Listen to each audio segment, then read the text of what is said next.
Okay hello मिस्सी welcome back to my channel. तो देखिए ना, आज का हमारा जो वीडियो लेक्चर रहने वाला है, इस पर हम अगेन हमारी ऑर्गेनिक केमिस्ट्री की यूनिट बायो ऑर्गेनिक केमिस्ट्री को आगे कंटिन्यू करते हैं। तो बायो ऑर्गेनिक केमिस्ट्री के अंदर फिलहाल अभी तक मैं आपके साथ 11 लेक्चर शेयर कर चुकी हूँ। होप आपने प्रीवियस 11 लेक्चर्स देखे होंगे। अगर मैं आपको आज के लेक्चर पे बात कराऊँ तो आज बनने वाला है हमारा लेक्चर नंबर 12, जिसके अंदर हम हमारे सेम टॉपिक को आगे कंटिन्यू करने वाले हैं। कौन से टॉपिक को? देखिए, लेक्चर नंबर 11 के अंदर मैंने आपको बताया था हमारे पास कोई एक ऐसे कंपाउंड भी होते हैं जिनका काम क्या होता है, एंजाइम को इनहिबिट करना, या फिर आप बोल सकते हो एंजाइम के एक्शन को इनहिबिट करना। और उन कंपाउंड को ही हम क्या बोलते हैं? Enzyme inhibitor. यानी कि लास्ट के लेक्चर पे, लेक्चर नंबर 11 पे मैंने आपको ये सारी चीजें बताई थी कि एंजाइम इनहिबिटर क्या होते हैं और ये कैसे एंजाइम की प्रॉपर्टी को इनहिबिट करते हैं और क्यों करते हैं। ये सारी चीजें हमने लास्ट के यानी कि लेक्चर नंबर 11 में डिस्कशन में ली थी। साथ ही साथ लेक्चर नंबर 11 पे मैंने आपको ये चीज भी बताई थी कि अगर मैं आपके सिलेबस के अकॉर्डिंग चलूं तो होता ये है कि जितने भी टाइप के आपके एंजाइम इनहिबिटर्स होते हैं उनको एक्चुअल में 3 क्लासेस में क्लासिफाई किया जाता है, जिसमें से पहली क्लास होती है आपका एलोस्टेरिक, दूसरी होती है इरिवर्सिबल और तीसरी होती है आपकी रिवर्सिबल। ओके। और अगर आप अपने सिलेबस के अकॉर्डिंग देखेंगे तो आपके सिलेबस में सिर्फ irreversible and reversible type of enzyme inhibitors की बात की हुई है। तो मैंने लास्ट लेक्चर पे यानी कि लेक्चर नंबर 11 पे मैंने आपको रिवर्सिबल एंजाइम इनहिबिटर्स को कवर करा दिया था। साथ ही साथ हमने ये देखा था कि जो रिवर्सिबल एंजाइम इनहिबिटर्स होते हैं इनके अंदर फर्दर हम 3 टाइप के एंजाइम इनहिबिटर को पढ़ते हैं, जिसमें से एक होता है आपका कॉम्पिटिटिव,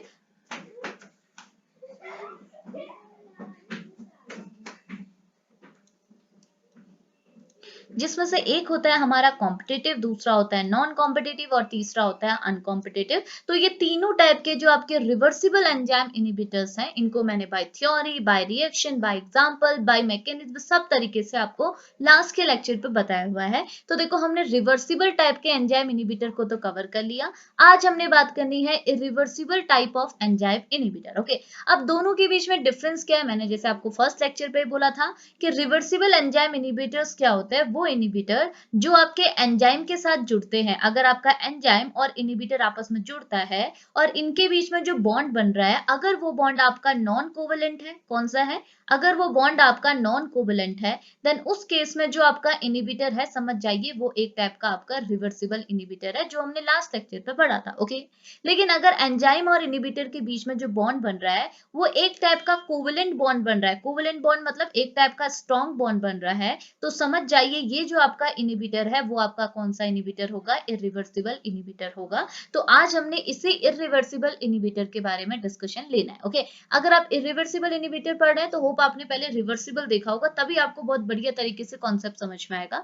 और साथ ही साथ इरिवर्सिबल की भी फर्दर टाइप होते हैं, जैसे मैंने यहाँ पे एक ही लिखा है सुसाइड इनहिबिटर, बट इसके अलावा और टाइप्स भी हैं, जैसे सुसाइड इनहिबिटर हो गया, जैसा आपका ग्रुप स्पेसिफिक इनहिबिटर हो गया, जैसा आपका एफिनिटी लेबलिंग हो गया। तो ये सब एफिनिटी लेबल, सॉरी लेबलिंग तो प्रोसेस हो गया, एफिनिटी लेबल। तो ये एफिनिटी लेबल को तो मैं आपको ऑलरेडी पढ़ा चुकी हूँ। अब हमने क्या करना है, इन तीनों को अगेन डिस्कशन में लेना है, किसके अंदर? टाइप्स ऑफ इरिवर्सिबल इनहिबिटर के अंदर। ओके। अब कैसे डिस्कशन में लेंगे तो सुनिएगा, मैं आपको जस्ट डिफाइन कर रही हूँ, आप जस्ट सुनते रहिएगा, ठीक है।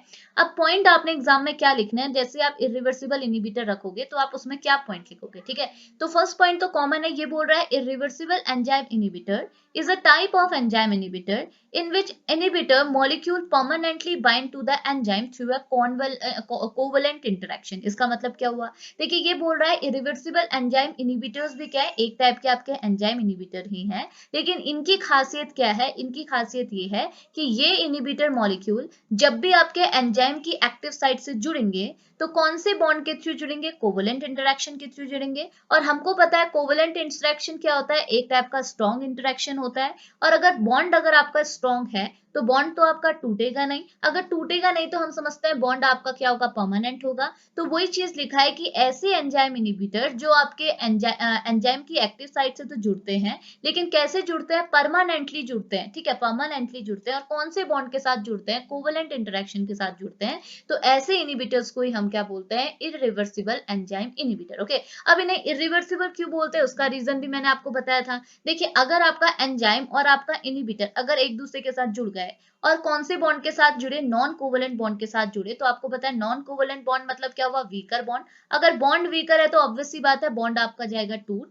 और एंजाइम जैसा पहले था वैसा ही आपको मिल जाएगा और इनहिबिटर जैसा पहले था वैसा ही आपको मिल जाएगा। तो चीजें आपकी क्या हो रही है? रिवर्सिबल हो रही है ना। देखो, एंजाइम इनिशियली आपने लिया था रिएक्शन कंडीशन में, सबस्ट्रेट इनिशियली आपने लिया था रिएक्शन कंडीशन में, और साथ ही साथ कौन आया, इनिबिटर आपने लिया था रिएक्शन कंडीशन में। अब हुआ क्या, सबस्ट्रेट के बजाय आपका इनिबिटर जाके एंजाइम की एक्टिव साइट से जुड़ गया, और आपको रिएक्शन कंडीशन में क्या देखने को मिला, एंजाइम और इनिबिटर के बीच का बॉन्ड। ओके, अब एंजाइम और इनिबिटर के बीच का अगर बॉन्ड, मैंने क्या बोला, नॉन कोवलेंट है, यानी कि वीकर बॉन्ड है, तो ये बॉन्ड जाएगा टूट, और रिएक्शन जब आगे बढ़ेगी तो हमको क्या मिलेगा, एंजाइम एज इट इज और इनिबिटर एज इट इज। तो रिएक्शन इनिशियली जो हमारे पास एंजाइम था वो हमको एज इट इज मिल गया, जो इनिबिटर था वो भी हमको एज इट इज मिल गया। तो हम इसे रिवर्सिबल क्यों कह रहे हैं, क्योंकि यहाँ पे क्या है, इस रिएक्शन के अंदर जो चीज हमारे पास स्टार्टिंग में थी वो ही हमको फाइनली ऑब्टेन हो गई, और जो आपका एंजाइम है ये अपनी प्रॉपर्टी जो इसके पास इनिशियली थी उसको वापस से रिगेन कर लेता है, इस वजह से हम इसे रिवर्सिबल इनिबिटर बोलते हैं।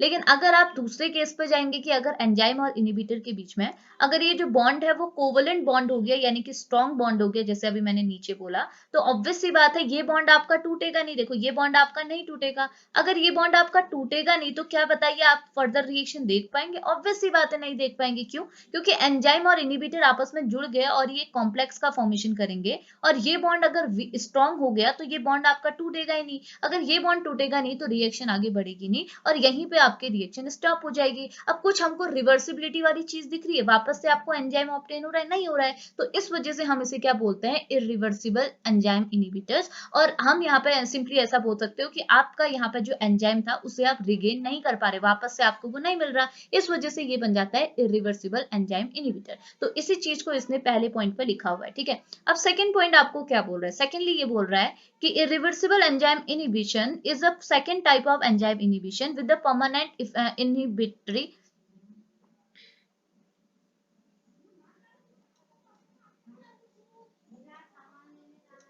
अब देखो सेकंड पॉइंट क्या बोल रहा है, ये बोल रहा है irreversible enzyme inhibition is a second type of enzyme inhibition with the permanent inhibitory effect. तो ये क्या बोल रहा है, ये बोल रहा है जो आपका इरिवर्सिबल एंजाइम इनिबिशन है ये आपका सेकंड टाइप का एंजाइम इनिबिशन है, बिकॉज फर्स्ट टाइप का एंजाइम इनिबिशन क्या था, रिवर्सिबल एंजाइम इनिबिशन।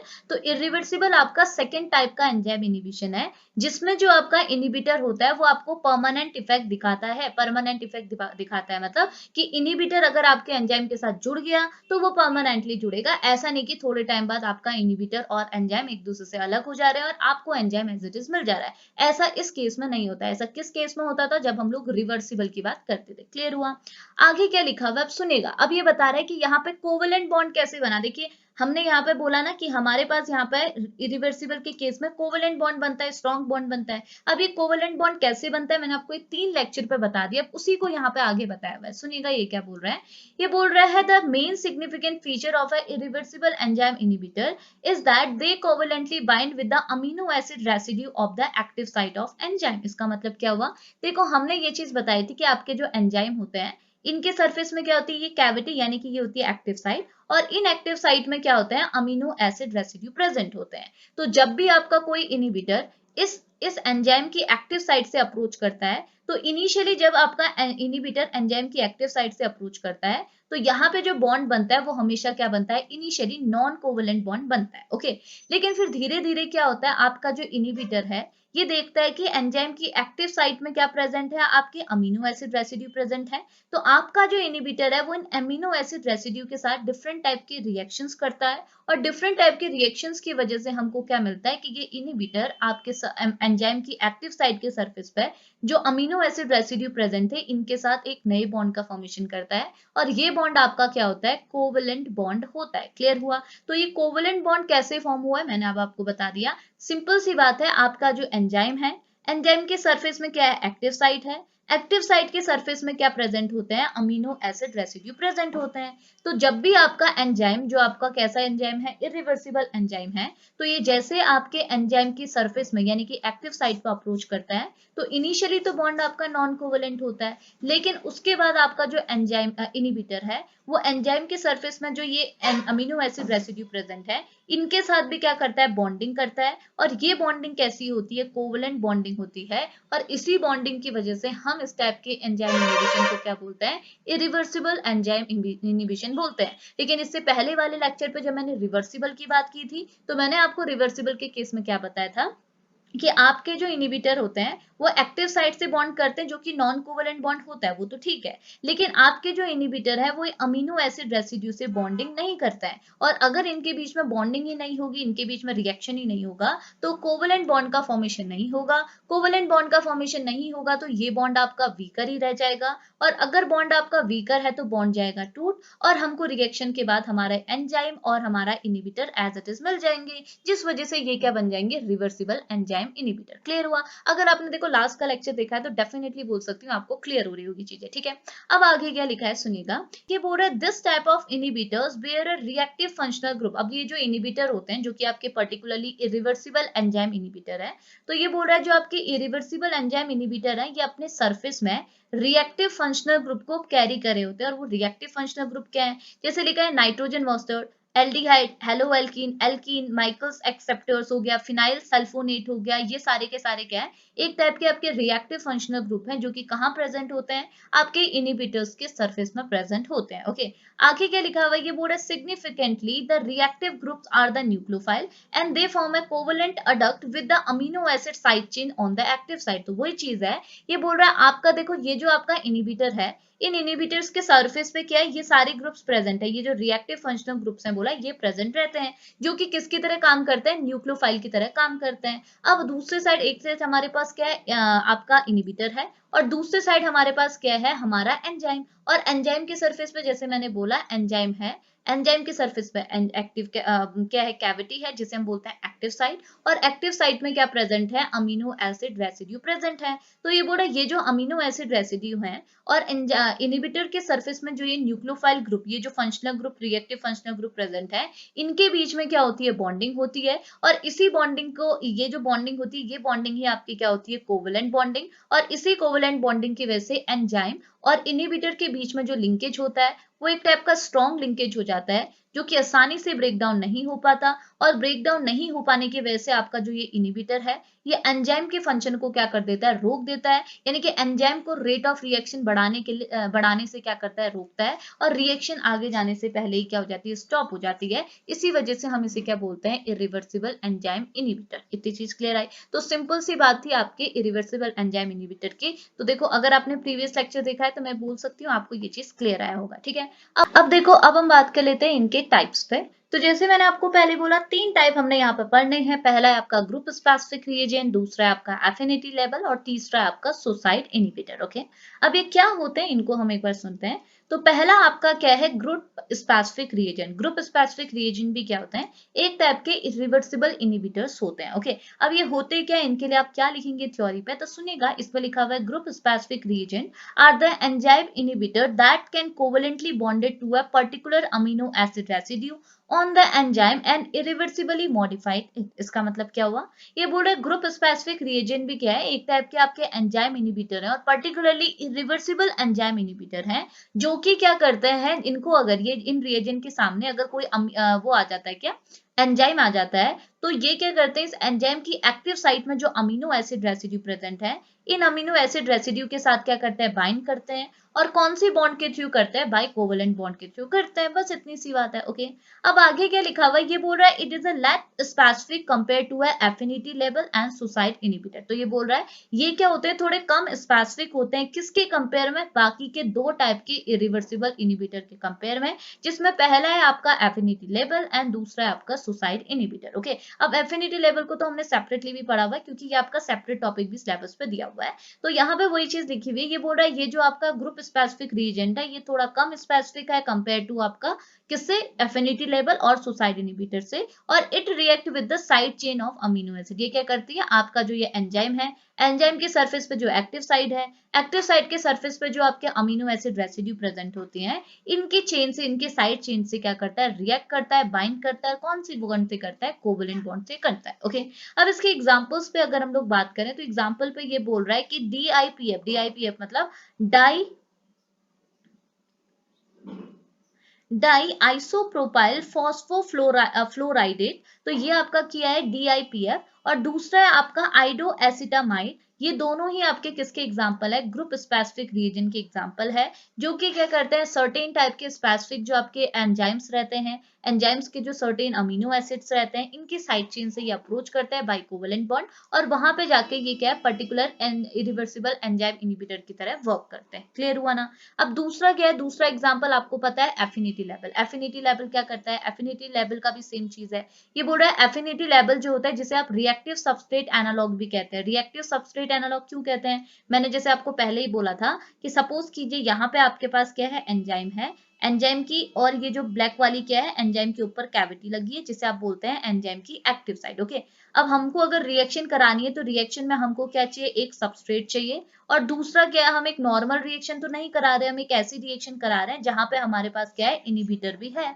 तो मैंने आपको रिएक्शन में क्या क्या चीजें दिखाई है, मैंने बताया सबसे पहले हमारे पास एंजाइम था, एंजाइम के साथ साथ रिएक्शन कंडीशन में सबस्ट्रेट था, और साथ ही साथ रिएक्शन कंडीशन में क्या था, इनिबिटर था। अब होता क्या है एक्चुअल में, जब आप रिएक्शन कराते हैं तो ये एंजाइम की सरफेस में जो ये एक्टिव साइड है, इस पे जाके आपका सबस्ट्रेट करता है अप्रोच, और ये दोनों मिलके क्या बनाता है, एंजाइम सबस्ट्रेट कॉम्प्लेक्स, और ये रिएक्शन आपकी इरिवर्सिबल होती है, 1000 बार बताया है। और आगे जब आप बात करते हैं तो आपका एंजाइम सेपरेट हो जाता है और सबस्ट्रेट आपका प्रोडक्ट में कन्वर्ट हो जाता है, और इस तरीके से आपको आपका डिजायरेबल प्रोडक्ट मिलता है। ओके, लेकिन अगर अगर रिएक्शन कंडीशन में कोई क्या आ जाता है, इनिबिटर आ जाता है, तो ये इनिबिटर क्या कहता है, तो ये बोला, अगर मैं इस इनिबिटर को एफिनिटी लेवल के फॉर्म में समझू कि ये इनिबिटर क्या है, एफिनिटी लेवल। एफिनिटी लेवल भी क्या है, एक टाइप का इनिबिटर है, जो कि पर्टिकुलरली इरिवर्सिबल इनिबिटर है। तो ये बोल रहा है आपका जो ये एफिनिटी लेवल है ना, इसे आप रिएक्टिव सबस्ट्रेट एनालॉग भी बोलते हैं। रिएक्टिव सबस्ट्रेट एनालॉग क्यों, क्योंकि ये क्या करता है, इनिबिटर अपना जो शेप है, अपना जो स्ट्रक्चर है, वो किसके सिमिलर बना देता है,